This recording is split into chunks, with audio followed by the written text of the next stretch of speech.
Olá, amigos. Estamos hoje aqui com mais uma entrevista para vocês, para conhecerem um pouco os personagens e personalidades do centro de São Paulo. E, com muita honra, queremos apresentar hoje o Coronel Álvaro Camilo, atual subprefeito da Distrital Sé, que é a maior da cidade de São Paulo. Coronel, muito obrigado pela honra de ter permitido aí a gente bater um papo rapidinho, para o pessoal conhecer um pouco mais quem é Álvaro Camilo, né?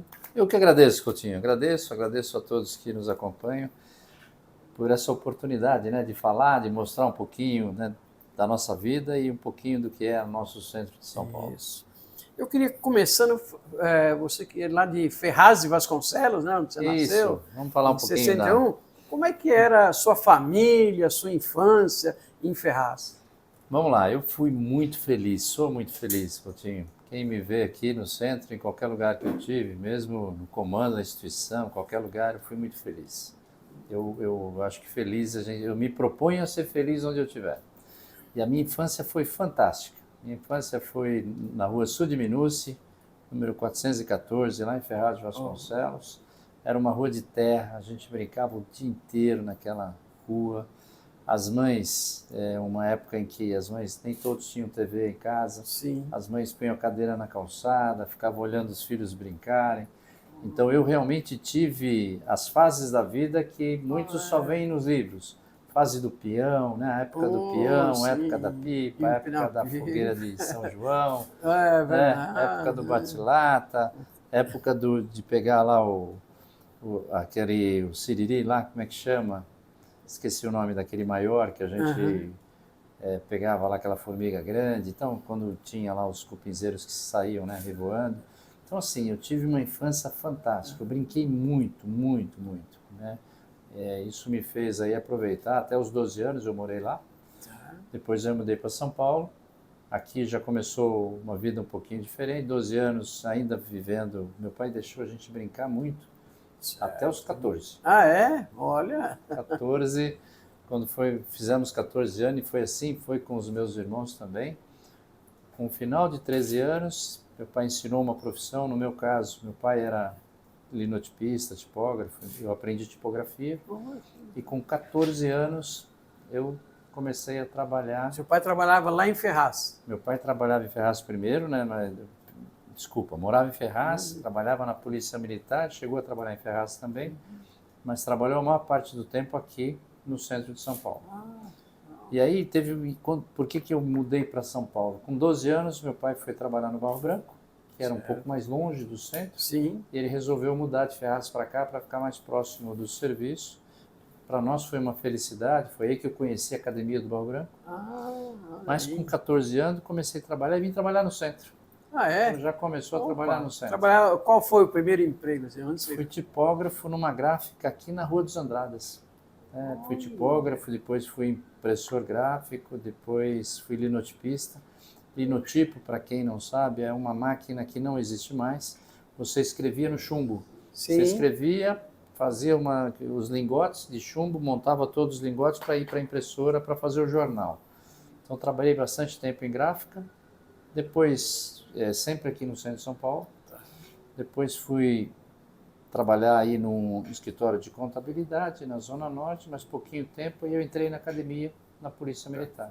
Aí comecei a carreira na polícia. A linotipia eu lembro muito bem, porque também o meu primeiro emprego, aos 15 anos, no Diário Popular, aqui na Praça Clóvis, era tudo linotipo.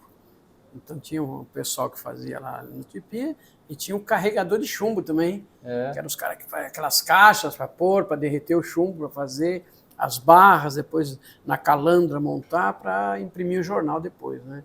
Uma época muito boa que muita gente não sabe nem o que é mais. Não tem. Fala em tipografia. Tipografia era antes da linotipo. Tipografia você pegava letra por letra e montava a palavra. Nossa, impressionante. Agora, você falou da adolescência aí, que você já estava perto do Barro Branco, da academia e tal. Começou aí a despertar seu interesse? Na realidade, o interesse pela polícia já veio um pouco mais longe, né? Meu avô era cabo da Força Pública. Serviu, inclusive, lutou na Revolução de 32. Olha. Tomou 2 tiros, ficou preso no Rio de Janeiro pelas tropas federais. Hoje os restos se encontram lá no mausoléu, lá no Ibirapuera. Tá. E meu pai também, meu pai era sargento da Polícia de São Paulo a maior parte do tempo. No final da vida ele conseguiu chegar ao oficialato, mas ele era sargento. E esse gosto pela polícia já vem daí, né? Frequentava muitos quartéis, as festas, e aí eu acabei entrando na polícia no Barro Branco. Isso foi em 79. E aí me formei na Academia do Barro Branco em 81, saí de lá aspirante, né? Depois fui segundo tenente. Pô, que legal. Agora, quais foram esses grandes desafios, ainda moço, né, quando entrou, que você via aquela carreira, poxa, é aqui que eu quero ficar, que eu quero seguir, mas quais foram os grandes impactos, assim, de desafio que você teve? Eu tive um pouquinho de impacto quando eu entrei no militarismo, né? É? Isso na época lá, embora eu fosse filho de militar, tudo ainda me chocou um pouquinho a seriedade das regras. Vamos lembrar que eu entrei na polícia quando ela era muito exército ainda, né? A polícia de São Paulo era praticamente um exército. E eu entrei ainda no fim do regime militar. Eu comecei a fazer os testes em 78, entrei em 79, então peguei o fim do regime militar e era muito rígido. A disciplina A muito rápida. disciplina era muito rígida, né? Aí me acostumei, mas isso foi a maior, vamos assim, um embate. Mas, por outro lado, eu vi uma carreira, uma profissão, né? Não olhava como carreira, né? Hoje que a gente... Mas eu vi uma profissão que ia muito ao que o meu pai falava. Meu pai sempre... meu pai era daquele que toda final de semana, todo mundo na mesa, todo mundo comendo junto, e era um momento que ele usava para conversar com os filhos também. Então ele falava muito em ajudar as pessoas. Meu pai era uma pessoa boníssima, boníssima. Ele falava muito que a vida só tem sentido quando você ajuda as pessoas, né? Quando você foca nas pessoas. Isso ele sempre falou. Não usava essa palavra, né, foco, mas ele falava, você tem que sempre pensar, a razão da existência nossa é para alguém. A gente não veio no mundo para isso. Ele era muito religioso, católico. Então, eu vi na polícia essa possibilidade. Então, quando eu comecei a frequentar a Academia do Barro Branco, a gente começou a fazer as operações de rua, e a gente pega tanto problema na rua, a polícia trabalha com tantas agruras da sociedade, que isso me fez... Eu me encantei pela polícia. Eu entrei, tive aquele choque inicial, mas depois eu saí da academia adorando a polícia de São Paulo. Saí segundo tenente, escolhi trabalhar no centro, vim aqui para o centro de São Paulo, fui trabalhar no 7º Batalhão. Isso já é lembrança lá da infância, adolescência, é o centro que eu quero. Não, é o centro, porque o centro era onde tinha mais... onde a polícia era mais necessária. A maioria saiu da academia querendo ir para a SWAT, né? Que a nossa SWAT aqui é a rota. E eu não, eu saí da academia querendo ser da Rádio Patrulha. Saí querendo ser Rádio Patrulha. Escolhi 7, 11, 13, que eram os 3 batalhões do centro, que tem até hoje. E eu saí bem colocado, podia ter escolhido outro lugar, né? Mas eu escolhi a Rádio Patrulha. E vim trabalhar na Rádio Patrulha no centro de São Paulo. E me realizei. Foi um momento que ajudei muita gente e conseguimos mudar aí, começar a mudar um pouquinho o centro. Fiquei 1 ano e pouco aqui, aí prestei exame para o Corpo de Bombeiros, né? Que também é um lugar onde você ajuda muitas pessoas. E escolhi de novo servir no Corpo de Bombeiros do centro de São Paulo. Fui lá para frente da Sala São Paulo, que naquela época era Sorocabana. Ainda existia o prédio da Rodoviária Velha, quando eu fui para lá, e o quartel do bombeiro era do lado. Trabalhei no bombeiro por 3 anos, depois fui convidado para ir para a área de tecnologia, fui trabalhar lá com a parte de computação da PM, fui para a área de inteligência, área de planejamento, e aí trabalhei bastante na área interna, vim para a Secretaria de Segurança em 2003 trabalhar com planejamento. Na secretaria eu já era major, né? Vai tenente, depois vai capitão, depois vai major, eu já era major. Nessa época, trabalhei na área de análise e planejamento, conheci muito o crime e as teorias do crime. Teoria das janelas quebradas, tolerância zero, crimes de oportunidade. E ficou essa ideia fixa de que se um dia eu for comandar, eu vou trabalhar na desordem urbana. E aí, em 2006, eu fiz o doutorado, porque na polícia, para você chegar a coronel, você faz o mestrado como capitão, que chama mestrado em ciências policiais, e depois você faz o doutorado em ciências policiais. Então eu fiz o doutorado em 2006, fui promovido a tenente-coronel, e em 2007 fui promovido a coronel. tive a oportunidade de escolher. Escolhi trabalhar no centro de São No Paulo. centro de São Paulo novamente. Aí vim comandar o CPAM1, que é o Comando da Área Centro. Né? E aí que começou todo esse trabalho aí pelo centro de São Paulo, que eu adoro, eu frequento, eu venho no final de semana. Vamos falar um pouquinho mais disso daqui a pouco.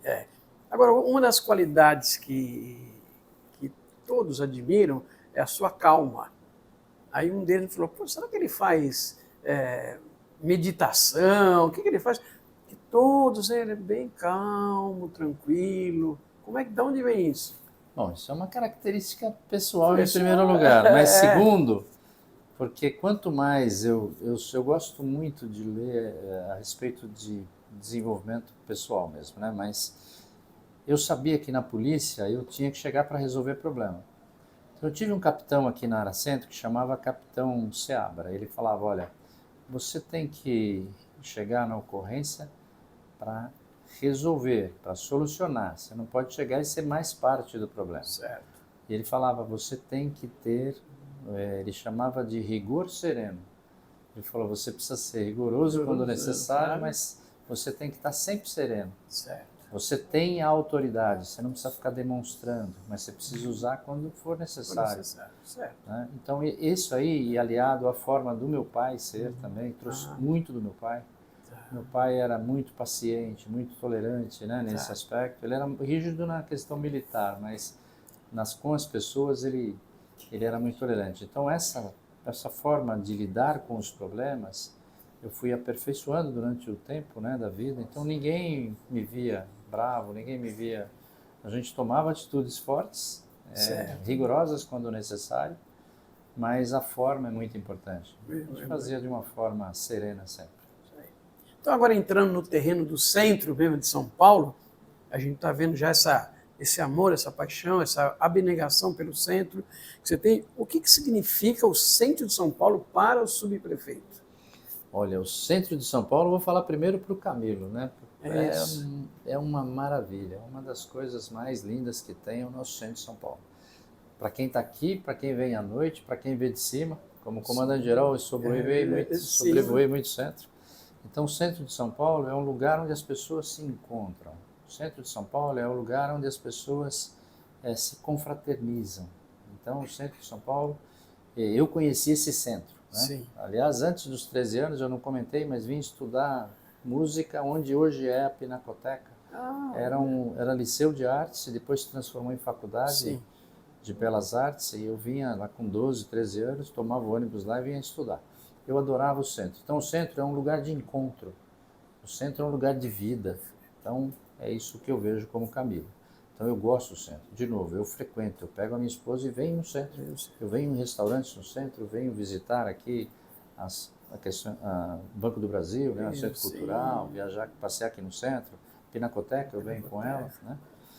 E, bom, gosto do centro. Agora, como subprefeito, eu vejo o centro... É uma responsabilidade infindável. É uma responsabilidade de tornar o centro melhor, principalmente esse centro nosso hoje, que está melhorando gradativamente. Mas nós tivemos uma série de fatos que aconteceu no mundo todo. Isso aconteceu em Londres, aconteceu em Paris. Normalmente as cidades no mundo também tiveram esse movimento. Certo. Ou seja, o centro acabou sendo abandonado pelo poder, né? Foram para locais mais afastados do centro. E o centro foi ficando esquecido. Perfeito. E nesses locais também o centro não foi um local normalmente de moradia, foi um local mais de serviço. E essas cidades venceram isso trazendo moradia para o centro. Então você vai hoje em Paris, em centro, todo mundo mora no centro também, para você ter movimento o tempo todo. Então, como subprefeito, eu vejo que tem uma responsabilidade muito grande e ao mesmo tempo uma satisfação e uma oportunidade sem tamanho. Primeiro, trabalhar num lugar onde eu adoro. E segundo, porque eu estudei muito a desordem, estudei muito as teorias do crime. Então, vamos dizer assim, a gente sabe por onde mexer para que isso se modifique. Exato. E eu fiz essa experiência aqui, Coutinho, em 2007. Em 2007, quando eu escolhi trabalhar no centro, eu apliquei tudo isso aqui.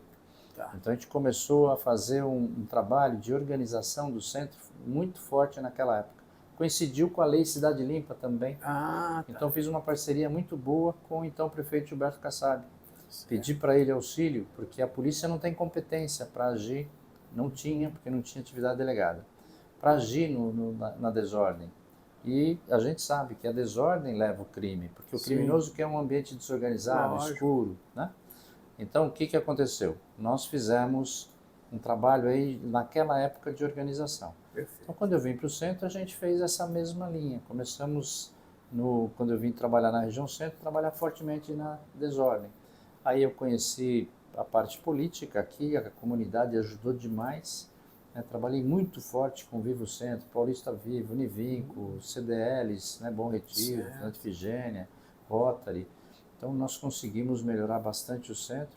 Isso me levou ao comando geral, né? Porque meu pai era sargento, então eu não tinha um padrinho político. Padrinho político. Mas aí acabei se destacando pelo trabalho. Destacando na vida. Aí eu acabei conhecendo Kassab, André Matarazzo, o governador Serra, pelo trabalho. E o governador acabou me convidando para ser comandante-geral. Como comandante-geral, a primeira coisa que nós fizemos lá foi criar a operação delegada para poder atuar no centro contra a desordem, que é um sucesso até hoje. Então, eu e o prefeito Gilberto Kassab, quando eu fui ao comando-geral, a gente criou a operação delegada, trabalhando sempre no centro. Então, trabalhar no centro, só para finalizar, é fantástico, eu adoro o centro. Frequento, vivo o centro e eu entendo que o centro é vivo. E é isso que a gente está fazendo aqui, com a colaboração sua, da imprensa, das associações, melhorando o centro. E quais, para você, uma antagonista da outra, os grandes desafios e as grandes conquistas do centro hoje? O grande desafio do centro hoje é aumentar o pertencimento das pessoas. Certo. Ou seja, as pessoas não tem o mesmo cuidado do espaço público no centro como tem no seu bairro, né? Porque a maioria vem trabalhar e vai embora. Nós temos aqui 430 mil residentes. E os comerciantes também, alguns, uma boa parte deles, têm um pertencimento aumentado.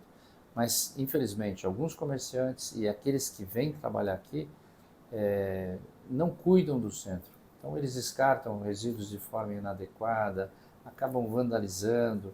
Quando alguém está fazendo alguma coisa errada, não existe essa preocupação em comunicar ao poder público. Então, aumentar esse pertencimento no centro e fazer com que as pessoas não sejam indiferentes é o maior desafio. Ou seja, que as pessoas exerçam a cidadania. A pessoa viu alguém quebrando uma planta, tem que ligar para o poder público. A pessoa viu alguém no vazamento de água, tem que ligar para a concessionária. A pessoa viu uma luz queimada, tem que ligar para a concessionária, né? Ou seja, o maior desafio, então, é o pertencimento, né? E a maior oportunidade é uma sociedade fantástica, participativa, ativa e que está ajudando a mudar o centro. Agora, estamos quase chegando ao final da nossa entrevista, mas eu queria saber como que você vê o futuro, até da população mesmo, flutuante ou não, no centro de São Paulo. Então vamos lá. Falamos em desafio agora de pouco. Temos também, além do pertencimento, que eu acho maior, porque isso resolve tudo, as pessoas cuidam, nós temos aqui as pessoas em situação de rua. Esse é o maior problema que nós temos hoje, o maior desafio, fora o pertencimento. Então todos temos que trabalhar nessa questão. Só que as coisas estão sendo feitas, né? Ou seja, isso está gradativamente mudando. Vai ter uma hora que vai virar chave. As pessoas vão falar assim, posso ir para o centro e o centro está melhor. E aí tudo vai criar um círculo virtuoso, as pessoas vão vir mais para o centro e o centro vai melhorar mais ainda. Então o caminho está no caminho certo. Os problemas estão sendo enfrentados pelo prefeito Ricardo Nunes, pelo governador Tarcísio, ou seja, todo mundo está trabalhando para o centro melhorar. As secretarias, né, os órgãos governamentais estão voltando para o centro está atraindo empresas, está atraindo comércio, atraindo moradia, muitas residências estão sendo criadas. Então a visão que eu vejo do centro, e não é para longe não, é para perto, muito breve o centro vai estar muito melhor, muito mais atrativo, e nós vamos poder vir aqui e comemorar o centro como já foi um dia e como vai voltar a ser, e se Deus quiser, num futuro muito breve. Verdade. Bom, infelizmente estamos chegando ao final da nossa entrevista, e eu queria que você deixasse uma mensagem para essas pessoas que ainda têm receio de vir ao centro, os empresários que querem investir no centro e tem medo, será que meu negócio vai dar certo? Qual o problema, principalmente no questão da segurança, que é o que eles muito reclamam, né? Que mensagem você deixaria para esse pessoal? Bom, primeiro que podem vir para o centro. O centro está bem mais seguro, né? O prefeito Ricardo Nunes, ele abriu, né, para contratação mais 1.200 vagas, né, da atividade delegada, que é aquela operação lá que eu criei. E hoje nós temos, só aqui no centro, nós temos 1.400 policiais militares, então nós vamos cruzar sempre com policiais aqui no centro. O prefeito também colocou mais 1.500 guardas civis metropolitanos. Então a questão de segurança no centro, ela está sendo resolvida a passos muito largos, porque além desses efetivos que são ligados à prefeitura, a Polícia Militar também criou companhia na José de Barros, criou companhia na Rua Vitória, está trazendo mais efetivo para o centro, para trabalhar o centro. Então eu diria para você que pode vir para o centro, pode curtir o centro, tem muita coisa boa, muita loja nova, muito restaurante bom, e o centro culturalmente está aumentando. Venham visitar o Shopping Light, né? É um espaço bacana. Maurício está sempre trazendo novidades. E para os empresários eu falo, procure conhecer, há muitos incentivos para que venham para o centro. Incentivos de ISS, de IPTU, incentivos também de construção, para fazer retrofit, para investir no centro, para abrir comércio. Então são sempre bem-vindos. Eu diria para vocês a usar a máxima que a gente está usando aqui com a Associação Comercial, com Todos pelo Centro, venha para o centro. É isso aí. Pessoal, então tivemos aqui uma grata entrevista com o Coronel Álvaro Camilo, atual subprefeito da Sé, conhecendo um pouco de quem é o ser humano Álvaro Camilo e as suas conquistas e desafios para o centro de São Paulo. Até a próxima.